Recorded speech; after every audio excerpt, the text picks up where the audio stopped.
সাউদা, এটা একটা জেলি। চলুন দেখে আসি আমরা এই জেলির ভিতরে কি কি আছে, কি কি এমন কেমিক্যাল আছে যেগুলা বাচ্চাদের মারাত্মক ক্ষতির মুখে নিয়ে আসে। এই জেলি থেকে কিছু পরিমাণ আমরা পানিতে মিশিয়ে নেব।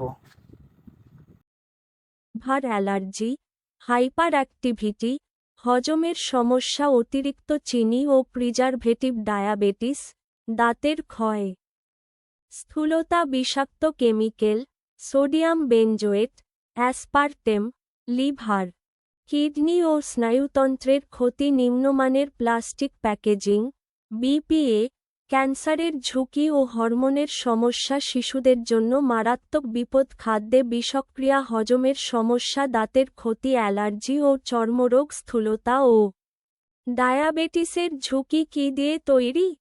কৃত্রিম রং ও ফ্লেভার, অতিরিক্ত চিনি ও সিরাপ, সংরক্ষণকারী কেমিক্যাল, স্টার্চ ও জেলাটিন, নিরাপদ বিকল্প, প্রাকৃতিক ফল ও জুস, বাড়িতে তৈরি স্বাস্থ্যকর খাবার, সংরক্ষণমুক্ত অর্গানিক খাবার। পরামর্শ: শিশুদের এসব কৃত্রিম ও রাসায়নিকযুক্ত খাবার এড়িয়ে চলুন। স্বাস্থ্য